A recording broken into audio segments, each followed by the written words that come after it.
Merci Etta pour ce talk sur le design de l'erreur. Vous noterez ma gestion de l'erreur qui consiste à mettre un cône glacé avec la glace qui s'est cassé la gueule derrière. Alors, je vais me présenter rapidement, même si on m'a introduit. Je m'appelle François Technet, je suis software engineer chez Elastic. Moi, dans mon boulot et mes passions, c'est globalement Docker, Rust, Scala. Enfin, un truc un peu chelou. Du coup, moi, je suis un padawan de la programmation fonctionnelle dans un monde de SRE, puisque je travaille beaucoup sur les systèmes de mise en prod, etc. depuis quelques années. Je suis organisateur de la conf montpelliéraine qui s'appelle Sonitex, c'est l'équivalent du DevFest Toulouse, mais à Montpellier en juin. N'hésitez pas à venir. Je suis président du Montpellier Tech Hub, qui est le regroupement des meet-up techniques de Montpellier. Vous pouvez me retrouver sur Twitter avec le handle @ftchain. Je suis aussi Jog Leader sur Montpellier, organisateur du Meetup DevOps de Montpellier. Je contribue pas mal au Rust Montpellier. Bref, j'ai pas de vie, mais c'est pas grave. Vous n'êtes pas là pour ça. Juste avant de commencer, un petit big up à Fred Cabestre et à Tuc Dual qui étaient avec moi les dernières personnes l'année dernière à avoir fait tous les DevFest Toulouse en tant que speaker. Cette année, je suis le dernier, donc je suis le Highlander.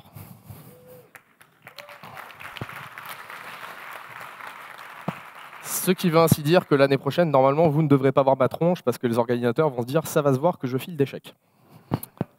Donc, aujourd'hui, j'ai envie de vous amener sur quelque chose un peu différent de ce que j'ai fait toutes les dernières années. J'ai envie de vous amener sur quelque chose de beaucoup plus lent et avec une réflexion autour des erreurs. Donc ce talk est complètement expérimental. Je vais sûrement dire des choses que vous savez déjà, c'est pas très grave. Ce que je veux, c'est que vous essayez de me suivre dans la démarche et qu'à la fin, on essaye d'avoir pris du recul sur qu'est-ce que c'est une erreur, pourquoi c'est important dans le système et comment est-ce qu'on peut penser autrement les erreurs par rapport à comment on les conceptualise et comment on les gère actuellement dans le système. Et pour ça, on va prendre un super exemple d'une société complètement fictive. Toute ressemblance avec la réalité n'existe pas. Et nous allons aller chez la société Lubrisoft. Alors pour ceux qui voient un vieux monsieur qui fait des streams sur Internet, c'est complètement pompé de lui. Je suis désolé. Si vous avez d'autres idées de noms de boîte, allez-y. Donc la société Lubrisoft est une société incroyable. Ils ont un baby-foot. Ils embauchent avec des gens où ils peuvent faire du remote 2 fois par semaine, mais pour les réunions, il faut quand même qu'ils viennent. Bref, en gros, vous connaissez cette fameuse startup Goldé, etc. Et nous, quand on est arrivé chez Lubrisoft, on nous a dit « Écoute François, tu es un développeur expérimenté, j'ai vu que tu as fait du cloud. Tu as une mission incroyable, c'est d'essayer de comprendre pourquoi est-ce qu'il y a autant d'erreurs dans notre système. » Parce qu'on est en pleine expansion, on a eu des petits problèmes à Rouen il n'y a pas longtemps, mais vous inquiétez pas, on cherche à s'améliorer, et ce qu'on veut, c'est faire en sorte qu'on ait beaucoup moins d'erreurs dans tout notre système. Et en gros, quand on finit par regarder, on voit qu'effectivement, il y a des erreurs partout, et vous connaissez ce fameux problème symptomatique dans la boîte, où tout va bien de prime abord, mais où tous les soirs, quand vous partez, vous voyez des gens qui sont au support, ou de l'équipe d'opérationnel, ou un développeur qui est obligé de rester jusqu'à 22 h parce qu'il y a un ticket ouvert de quelque chose qui ne va pas. Et donc, ce qu'on cherche à faire, c'est à trouver une épiphanie, une révélation soudaine sur comment faire en sorte qu'il n'y ait plus d'erreurs dans le système. Bon, alors c'est le moment où on se dit, ok, la paye est bonne, heureusement qu'elle est là, parce qu'il y a un baby-foot, sinon, vraiment, je ne resterai pas. Et la première chose qu'on va se poser comme question, du coup, par rapport à ce problème, c'est quoi une erreur ? Qu'est-ce qui définit erreur? Parce que c'est bien de me dire que le système, il y a des erreurs partout, c'est bien de me dire qu'il y a des choses qui ne vont pas. Très bien, mais qu'est-ce que c'est une erreur? Comment est-ce que je peux corriger quelque chose que je ne comprends pas? Du coup, une erreur, on va se positionner et on va se dire qu'est-ce que c'est? Alors pour ça, on va faire des magnifiques recherches. La photo est complètement mensongère. Imaginez ça à 4 h du matin avec du café et surtout pas d'iPhone. Et ça ressemble plus à ce que j'ai fait. Alors la première chose qu'on va faire, c'est qu'on va chercher software error ou computer science error, etc. Et la plupart du temps, on va tomber sur la première chose, c'est Wikipédia. Et alors lui, c'est pas compliqué, il vous dit que erreur égale bug. Voilà, une erreur, c'est un bug. Il n'y a pas d'autre moyen de le faire. Bon, pourquoi pas, après tout, voyons voir. Donc, un bug, c'est une erreur, une failure. En gros, c'est dans un programme ou un système, ce qui cause à produire quelque chose d'incorrect, d'inattendu, un résultat inattendu, ou alors un comportement qui n'était pas volontaire. Je sens votre regard perplexe. Moi et tout. Donc du coup, qu'est-ce que je fais? Je me dis, ok, bon, c'est Wikipédia, c'est bien, c'est généraliste, très bien. On va peut-être chercher un peu plus loin. Donc là, on se met à chercher un peu plus violemment sur Internet, toujours tard. Et là, on tombe sur une seconde tentative qui définit 3 types d'erreurs. Alors le problème, c'est qu'on tombe sur un site, vous connaissez ces sites moches dégueulasses qu'on a l'impression qu'ils ont été faits dans les années 90 ? Vous savez, ces sites un peu universitaires, etc., où il y a des choses très intéressantes des fois dedans, mais vraiment le design, il vous pique les yeux. Bah, je suis tombé là-dessus. Et donc cette seconde tentative est définie de dire que les erreurs, en fait, on peut les catégoriser en 3 choses. Les erreurs de syntaxe, donc les chances qui représentent des erreurs de grammaire dans l'utilisation d'un langage de programmation. Les erreurs de runtime, donc des choses qui arrivent quand un programme essaye de demander à l'ordinateur de faire quelque chose qu'il n'est pas capable de faire, ou des erreurs de logique. Donc ça, c'est quand on a des problèmes dans le design. En gros, on a voulu faire quelque chose qui n'était pas ce qui était demandé initialement. Alors la question que j'ai envie de poser ici, c'est est-ce que vous aussi, vous pensez que c'est un truc un peu chelou ? Est-ce que vous avez l'impression que ces 3 catégories peuvent seulement représenter toutes les erreurs que vous pouvez rencontrer au jour le jour dans votre programme ? Alors moi, j'ai commencé à douter. Alors déjà, la première chose qui me fait douter, c'est la gueule du site web. Je me dis que le truc est un peu daté. Et surtout, j'ai l'impression qu'il me manque quelque chose. C'est-à-dire que même si je trouve qu'effectivement, c'est une logique assez cool de dire qu'on peut séparer en 3 catégories, c'est légèrement pas suffisant. Et le problème que je me dis, c'est OK, ça veut dire qu'il faut qu'on aille plus loin. Et donc, on a essayé de chercher un peu plus loin. Et là, le désert. Rien. C'est-à-dire qu'après, on commence à tomber sur des choses un peu cheloues. Et en fait, au bout d'un moment, on a plus l'impression qu'on est en train d'entrer dans une zone de flou où personne ne veut mettre les pieds. Et en fait, que finalement, les erreurs, c'est accepté comme un fait et non pas quelque chose sur lequel on peut agir. Et ça, moi, ça me rend extrêmement perplexe. Parce que le but du jeu, la plupart du temps, c'est de faire en sorte que nos systèmes travaillent de manière efficiente, qu'ils soient résilients, qu'il y ait de la consistance dans tous nos systèmes. Mais pour ça, à chaque fois, on le dit, il faut qu'on évite les erreurs. Sauf qu'une erreur, si on n'est pas capable même de trouver une définition logique de ce que c'est une erreur ou qu'est-ce qu'on est censé régler comme problème, bah en fait, on est en train de brasser du vent. On va essayer des trucs en point shot. Donc, est-ce que les erreurs sont juste un comportement inattendu, comme l'a suggéré Wikipédia ? Ben, on va partir sur ce truc de base. Et nous, on va essayer de se dire, en gros, ce qu'on veut essayer de casser, c'est on va remonter la piste au fur et à mesure sur nos apps et sur nos applis pour essayer de trouver ce qui fait que ça plante, ce qui fait qu'on a des fails, ou ce qui fait que nos systèmes tombent en miettes. Et la première manière de faire ça, c'est d'aller regarder le code. Donc la première chose dont on va discuter, c'est les erreurs in the small. Donc les erreurs dans chacune de nos applications. Donc c'est quoi l'objectif ? Quel est notre objectif ? Qu'est-ce qu'on cherche à faire quand on dit qu'on veut faire une application sans erreur ? Quand on fait une application, ce qu'on veut, c'est qu'elle résiste aux assauts du monde extérieur. On le veut qu'elle évite de cracher au milieu de rien, que tout à coup on ait une erreur qui fasse paniquer notre programme. On veut qu'elle soit résiliente à tout ce qui va venir perturber sa logique de fonctionnement. Donc pour ça, on va se baser sur ce qu'on avait déjà vu. OK, alors on a des syntax errors, des runtime errors, des logic errors. OK, bon, comment est-ce qu'on peut régler tous ces trucs-là en priorité ? Alors il y a un truc qui est très bien, c'est que ça fait des années qu'on se pose des questions sur la partie syntax error et la partie logic error, et en fait tout ça, ça va tourner autour des boucles de feedback. Les logic errors, en fait, on va essayer de les résoudre en disant, si vous faites une logic error, c'est jamais volontaire, à moins que vous soyez un développeur très mal intentionné. Généralement, vous mettez rarement une feature mal implémentée de votre bon cœur. Hein. C'est généralement que ça a été mal défini, il y a eu un bug, il y a quelque chose qui est mal codé. Et la seule et unique manière de pouvoir régler ce genre d'erreur, c'est tout simplement d'avoir des boucles de feedback de plus en plus rapides, que ce soit avec des tests unitaires, des tests d'intégration, de la QA, du staging, etc. Tous ces trucs-là, en fait, on peut les résumer dans une boucle de feedback. Le but du jeu, c'est de mettre en production, de mettre à disposition le code dans un état initial, de demander à quelqu'un de valider un comportement et de voir si on a le résultat attendu. De la même manière, tout ce qui est syntax error, en fait, pour tous ceux qui font des langages compilés, en fait, les syntax error, c'est des trucs qui ne peuvent pas arriver puisque la syntax error va directement être catchée par votre compilateur. Donc, on parle toujours d'une boucle de feedback. Le but du jeu, même votre IDE, vous avez une boucle de feedback encore plus rapide quand vous avez un IDE qui est compatible avec votre langage. Vous codez dedans, vous voyez qu'il y a des erreurs. Bon, ça risque pas de compiler. Pour les langages de script, vous avez un autre problème qui consiste à dire que votre langage ne peut pas être compilé. Du coup, vous êtes obligé, là pareil, de faire des boucles de feedback. Et les boucles de feedback, c'est pas compliqué. C'est en faisant du coverage, en faisant des tests unitaires, en venant valider que toutes les parties de votre code soient bien exécutées, de manière à vérifier qu'il n'y ait pas une partie où vous ayez une, je sais pas, undefined is a function, par exemple, undefined is not a function, par exemple, ou un appel sur une fonction qui n'existe pas. Bref. Tous ces trucs-là, on sait déjà les gérer et ça fait un moment que ça existe. On peut, notamment tout ce qui est en étoile DD, hein, globalement, on ne peut pas résumer globalement tout ce qui est en étoile DD, TDD, BDD, etc., comme seulement de la boucle de feedback, mais c'est quand même un avantage par rapport à la gestion des erreurs, c'est d'avoir une boucle de feedback de plus en plus rapide, de manière à faire en sorte qu'elle n'arrive pas en production et que vous les catchiez beaucoup plus vite. Donc maintenant, on va s'intéresser au problème le plus global et qu'on voit dans beaucoup de systèmes, notamment les systèmes distribués, ce sont les runtime errors. Et alors, il y a un truc qui est bien, c'est que les runtime errors, c'est quelque chose qu'on gère depuis extrêmement longtemps. La preuve, si vous lancez un truc dans votre console et que vous voulez savoir si ça s'est exécuté bien ou pas, vous pouvez récupérer à chacune de vos instructions que vous exécutez, bon là c'est sur un Linux, l'exit code de votre programme. Alors, les exit codes, ça fait très longtemps que ça existe.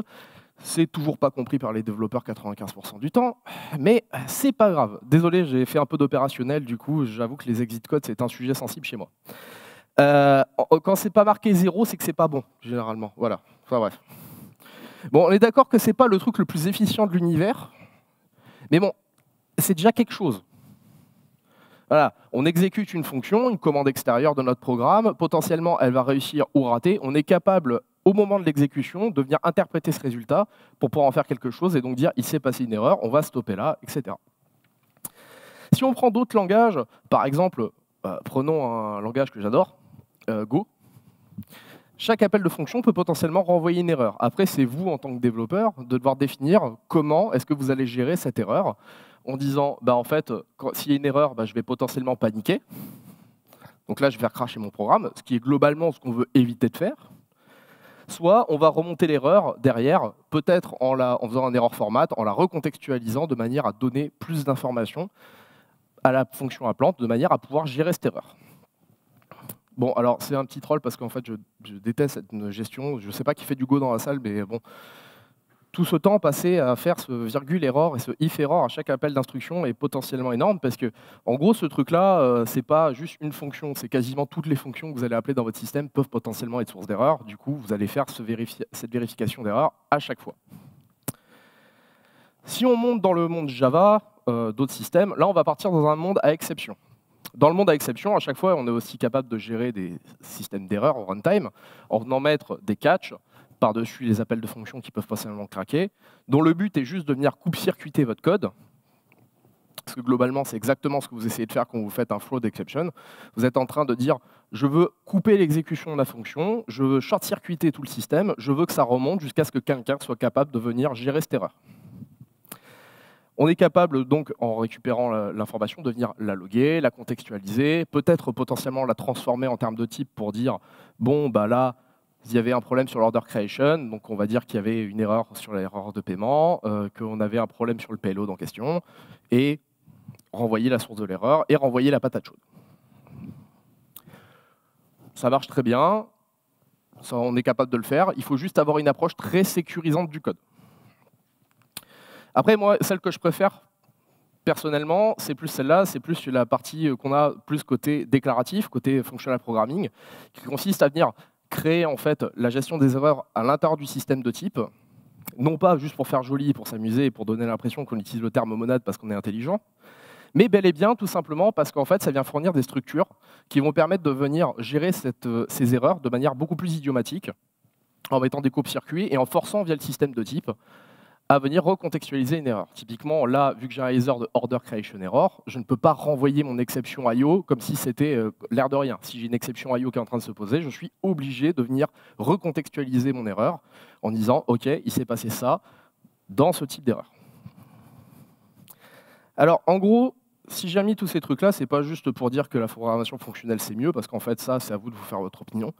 Ce que je cherche à montrer avec ces problèmes, c'est que la gestion des exit codes, etc., au fur et à mesure dans le temps, quand on regarde la manière dont on a géré des erreurs, c'est que le but du jeu actuellement, dans tous les systèmes qui viennent coupe-circuiter votre code, c'est de venir recontextualiser l'erreur.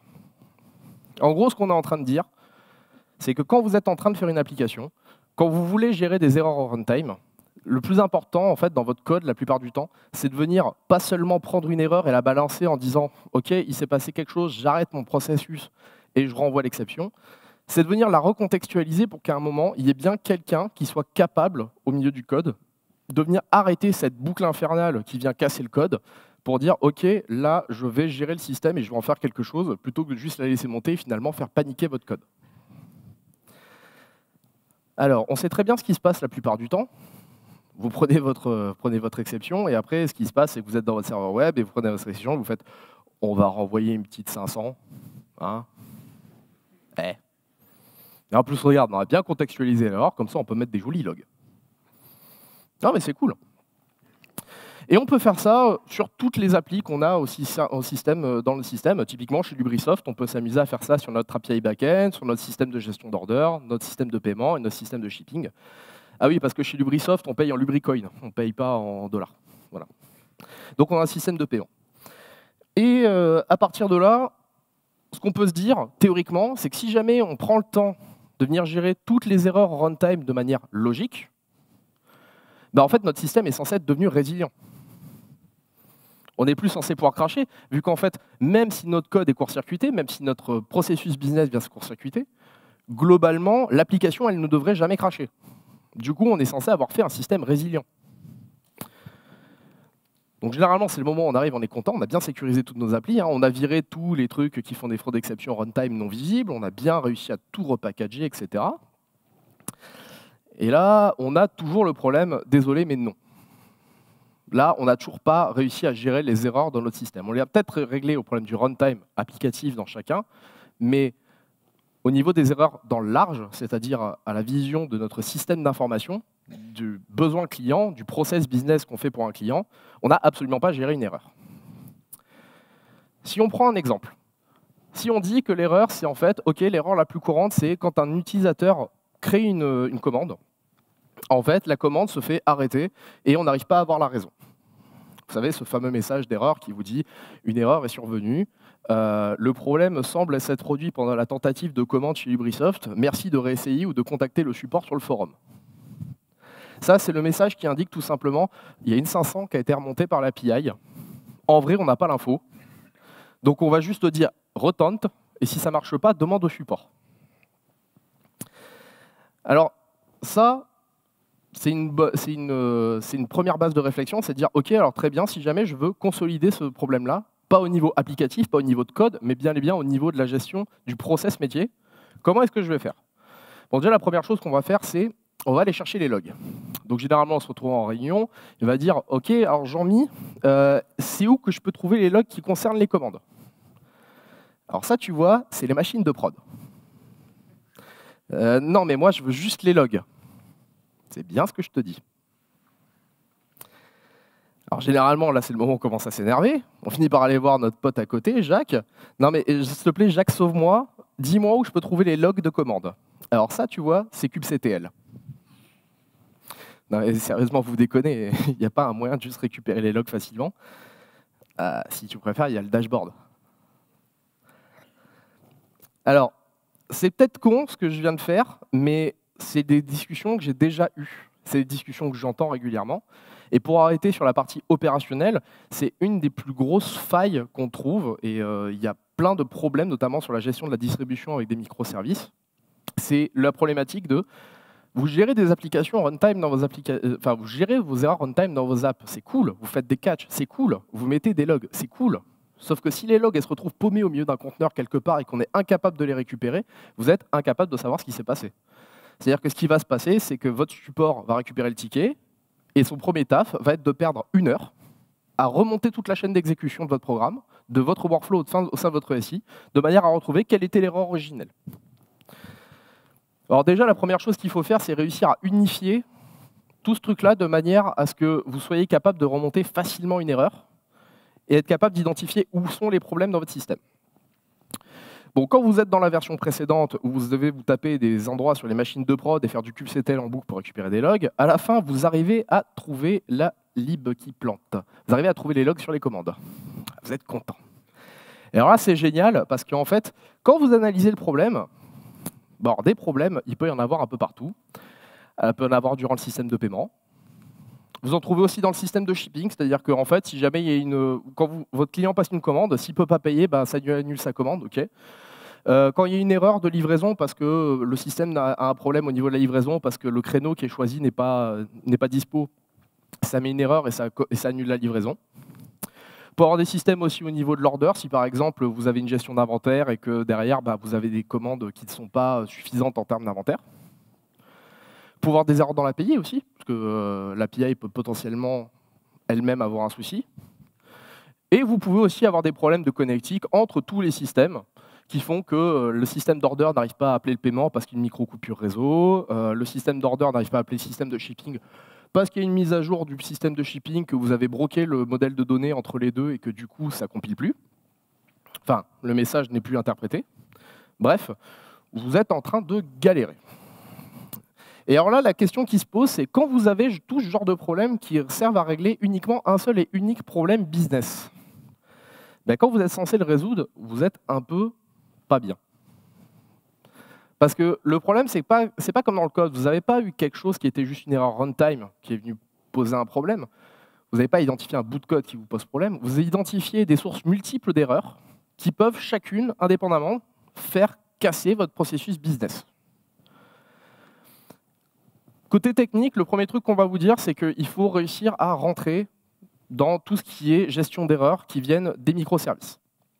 Et quand on parle de tout ce genre de choses, on parle des circuits de breakers, donc le fait que lorsque vous appelez un système extérieur, vous êtes capable de refaire des retries, de potentiellement dire je vais renvoyer une autre valeur qui est prédéterminée à l'avance, de manière à éviter que votre workflow business tombe en carafe quand vous avez un appel réseau qui plante, ou un appel en général.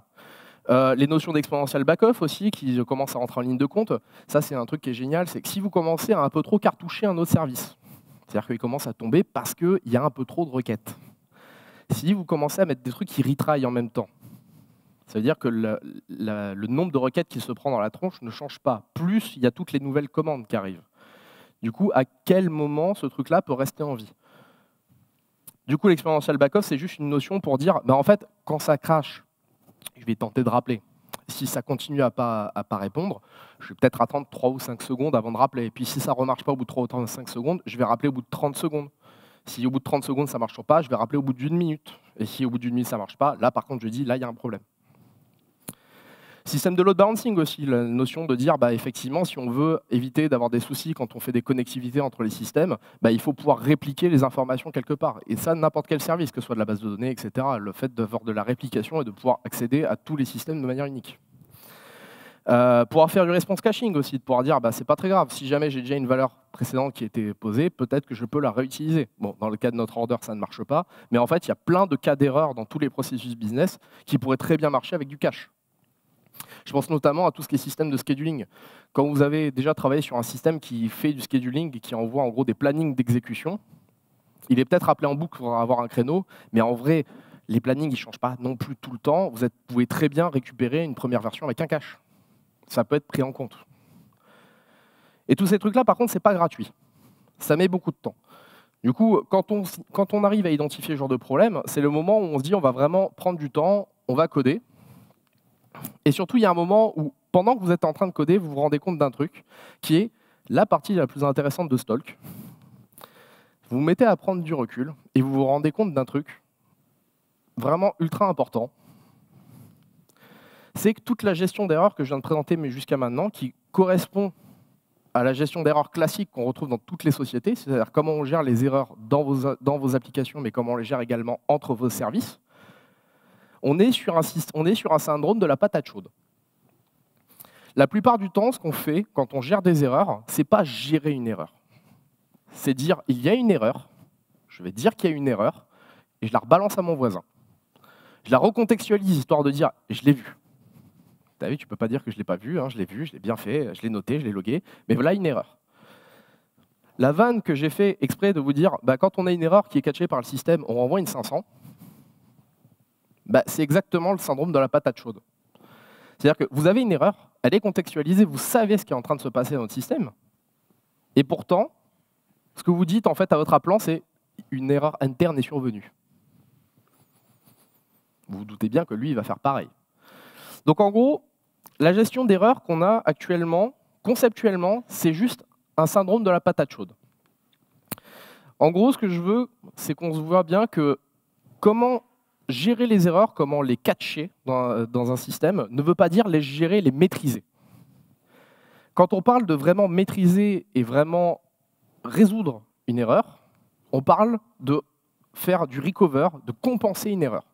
Vous êtes capable de dire, quand il se passe quelque chose, si jamais j'ai un problème au niveau du shipping, je suis capable, moi en tant que système, de prendre une décision pour venir contrebalancer ce système-là.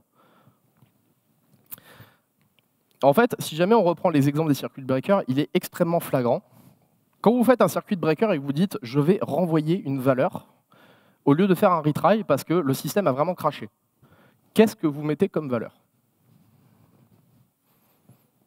C'est tout con comme manière de penser, mais pour une personne qui a déjà fait un circuit breaker dans sa vie, c'est la première interrogation que tout le monde a. Quand on veut renvoyer une valeur dans le système pour qu'elle soit cohérente, parce qu'on ne veut pas faire cracher le système, parce qu'on veut recover sur une erreur, quelle valeur on met dedans? Et là, généralement, ça revient au niveau du système en disant « Ok, bon, débrouille-toi. » C'est au développeur de faire le choix. La gestion d'erreurs, en fait, concerne beaucoup plus que la consistance et la stabilité d'un système. Ça correspond à la manière dont vous gérez et vous modélisez tous vos workflows. Un exemple pour ça, si vous voulez, je vais juste faire une introduction très rapide, mais je trouve que c'est un pattern ultra intéressant et je vous encourage tous à aller regarder ce pattern beaucoup plus en détail. C'est le pattern Saga. Pour ceux qui ne reconnaissent pas, c'est la police de Sega. Parce que j'avais l'idée de faire un talk un jour que Saga c'est plus fort que toi, mais j'ai jamais été pris. Je ne sais pas pourquoi. Bref. Si on reprend notre système, en gros, c'est de modéliser la création pas comme étant un ensemble de services qui vont s'appeler les uns les autres, en disant il y a une API qui va appeler l'order, qui lui-même va gérer le paiement, etc.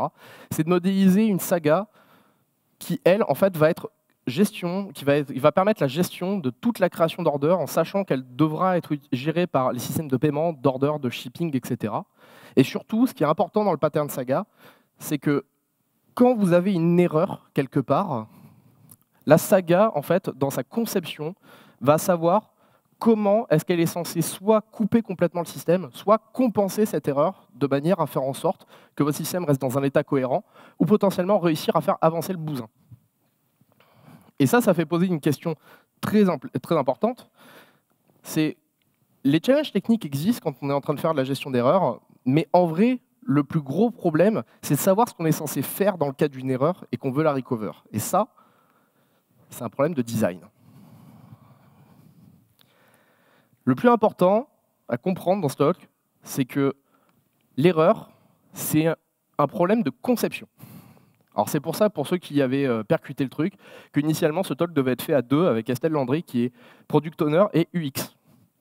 Alors du coup, je vais vous parler du UX, en étant tout à fait moi-même un expert. Je suis un expert de l'UX d'AWS. Alors, de la même manière en fait que l'erreur, c'est un problème de conception, en fait, c'est la même manière que de penser en UX et en UI.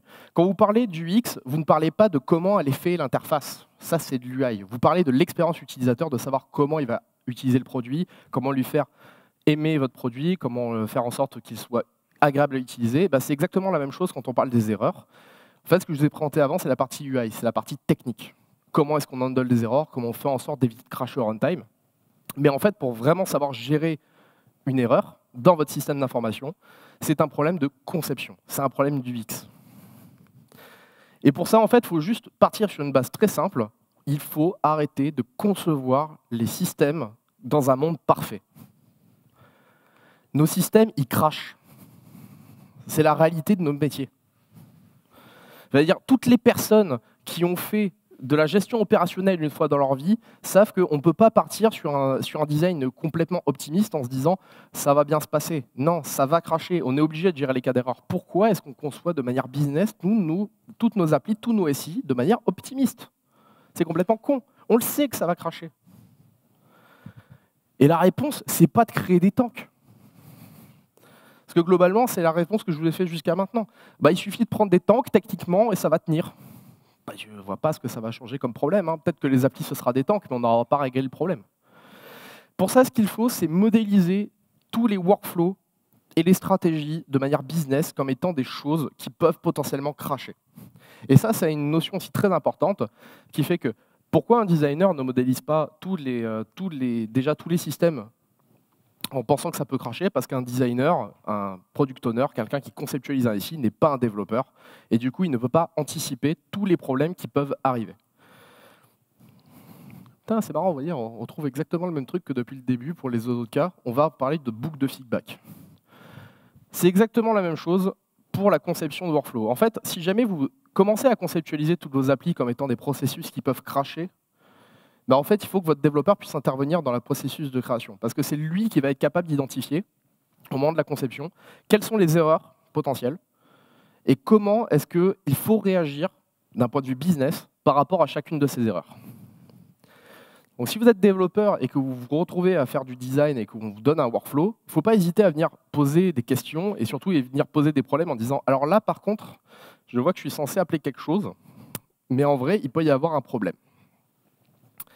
Parce que la réalité, c'est que les erreurs peuvent avoir de la valeur. Actuellement, les erreurs ne sont pensées que comme des coupes-circuits. C'est-à-dire qu'en gros, vous pensez à un processus optimiste. Chaque fois qu'il y a une erreur, on va juste venir faire un coupe-circuit et remonter à l'origine de l'erreur en venant dire « Oula, ça a planté là. » C'est cool. Mais d'un point de vue utilisateur, ça ne change rien. Il y a toujours une erreur. Il faut arriver à modéliser l'erreur comme étant juste une nouvelle branche dans un workflow. C'est-à-dire qu'en gros, on n'est pas sur un happy path unique et c'est la seule manière de concevoir, c'est votre workflow, c'est un système qui va être branché. Et à chaque erreur peut devenir une branche du système comme quelque chose d'accepté. On sait qu'il va arriver et on sait comment le gérer, on sait comment le reprendre. Alors ça, pour ça, quand on pose ce truc-là, après, il y a une grande truc qui arrive, c'est les mecs, on ne peut vraiment pas modéliser la totalité du système comme ça. En plus, c'est vrai, vous imaginez si à chaque fois qu'on devait réfléchir à le moindre truc que fait une appli, on dépensait à tous les cas d'erreur possibles pour essayer de tous les gérer. Bah, déjà qu'on est en retard de 6 mois sur les projets, alors là, vous imaginez. Et alors là, pour ça, moi, j'ai envie de vous donner un petit tips. C'est un truc qui vient du monde du jeu vidéo. Et c'est quelque chose que j'ai découvert à la keynote de fermeture de BDX.io, que je vous encourage à aller voir si vous voulez comprendre un peu plus ce genre de choses. Et en fait, c'était une présentation des mecs de Motion Twin, des mecs qui ont fait le jeu Dead Cells, pour ceux qui connaissent. Et en gros, ce qu'ils présentaient à l'intérieur, c'est comment est-ce qu'ils avaient géré des erreurs, des types d'erreurs qui étaient pensées et qui concernaient leur core loop. La core loop, en fait, dans le monde du jeu vidéo, c'est une notion de game design qui consiste à dire qu'est-ce qui est primordial au sein de votre jeu, qu'est-ce que va faire votre joueur et qu'est-ce qu'il va faire en boucle, qui constitue l'essence de votre jeu. Et en gros, ce qu'ils expliquaient, c'est que pour eux, c'est un jeu de plateforme. Enfin, il y a une des loops, c'est le jeu de plateforme. Et du coup, ils expliquent comment est-ce que quand un joueur va tomber dans un trou, etc., et est censé mourir, bah, en fait, à certains moments, automatiquement, le jeu va le faire se rattraper, va éviter qu'il tombe, va potentiellement faire en sorte qu'il fasse une roulade de manière à éviter de mourir. Et tout ça, en fait, parce que le fait d'être punitif sur le jeu de plateforme, bah, vu que c'était une core loop, c'était extrêmement désagréable pour le joueur. Et si vous regardez du coup les références qu'il y a sur Dead Cells, tous les tests en ligne, quasiment tous les tests de jeux vidéo qui lui ont donné une bonne note, lui ont tous donné une super bonne note pour la jouabilité de son mode plateforme, de la partie platformer. Parce qu'ils ont identifié une core loop, identifié tous les cas d'erreur qui pouvaient arriver dedans, enfin, pas tous en tout cas, mais une grosse partie, et au lieu de le gérer comme juste une erreur et dire « Ouais, il y a une erreur, tiens, t'es tombé là, regarde, il y avait un trou », ils ont trouvé une solution pour que leur système réagisse et fasse en sorte que l'expérience soit agréable pour l'utilisateur. Donc ce qui est ultra intéressant en disant ça, c'est que si on est capable d'identifier les valeurs de notre proposition business, qu'est-ce que notre système apporte, quelle est la valeur proposée à notre client, on est capable d'identifier nos core loops et donc de travailler sur les erreurs, de trouver des réponses pour améliorer l'utilisation de notre logiciel et vraiment gérer des erreurs. Si on prend notre problème d'order creation, on va dire que globalement, on peut le registrer sur 4 parties. Qu'est-ce que c'est? C'est enregistrer une commande, enregistrer un paiement, enregistrer une livraison et faire un inventory check. Les core loops, en fait, là c'est dans l'exemple de Lubrisoft, hein, vous pouvez faire la vôtre chez vous, mais en gros c'est de dire, nous ce qu'on veut, il y a deux choses qui sont extrêmement primordiales, c'est de vérifier qu'on puisse enregistrer la création, parce que c'est ça le plus important, et également qu'il y ait le paiement. Finalement, quand il y a un problème à la livraison, au shipping, ou même quand il y a un problème à l'inventory check, qu'est-ce que l'utilisateur préfère? Qu'on lui dise non, désolé, c'est pas dispo, ce sera dispo que dans 15 jours, ou alors qu'on lui dise écoute, j'ai bien enregistré ta commande, c'est OK, par contre tu recevras un mail quand ce sera mis à disposition. Le créneau de livraison que vous avez demandé n'est pas disponible. Nous vous renvoyons un mail de manière à ce que vous puissiez choisir un nouveau créneau. Par contre, votre commande est bien validée. Plutôt que de lui dire à chaque fois commande de refuser. Merci de réessayer. C'est ça qui est extrêmement important et extrêmement intéressant, c'est si on identifie nos cœurs métiers, on est capable de venir travailler sur ces erreurs et venir proposer une meilleure expérience et un système beaucoup plus stable, parce qu'en fait, on est capable de gérer les erreurs pour les cas business les plus courants. Alors, si on fait une petite conclusion de tout ce que je viens de dire dans le monde merveilleux de Lubrisoft, donc Too long didn't listen pour ceux qui sont endormis, les systèmes résilients commencent par réfléchir à l'erreur au moment de la conception. C'est-à-dire que l'erreur n'est pas une résultante de ce que vous êtes en train de coder et un fait. L'erreur rentre au cœur de tous les systèmes. On peut parler de ça en business, on peut aussi parler de ça en technique. Pour tous les systèmes que vous utilisez, qui sont des systèmes distribués, au moment de concevoir le système, tout a été pensé autour de et si ça crache à quel moment et comment on recover de chacune de ces erreurs. La deuxième chose importante à noter, c'est donner de la valeur à vos erreurs. Vos erreurs, ce n'est pas juste un truc qui est là pour vous emmerder, ça représente quelque chose. Des fois, ce sont des problèmes techniques, des fois, ce sont des problèmes business, mais à chaque fois, il y a peut-être moyen de venir compenser, gérer, peut-être trouver un moyen d'améliorer votre workflow de manière à ce que cette erreur ne soit plus bloquant pour votre utilisateur et améliorer la gestion que vous allez faire dessus. Même au niveau UX. Enfin, vous imaginez si dans un système, vous étiez capable de dire réellement OK, la commande est OK, mais il y a eu un problème au moment de la livraison, plutôt qu'une erreur est survenue, merci de contacter le support. Niveau utilisateur, vous imaginez l'impact que ça peut avoir, c'est juste énorme. Donc, tout ça pour vous dire que si vous devez retenir un truc de Stalk, c'est prenez du recul sur les erreurs, essayez de trouver vous-même une définition, n'hésitez pas à venir m'en parler.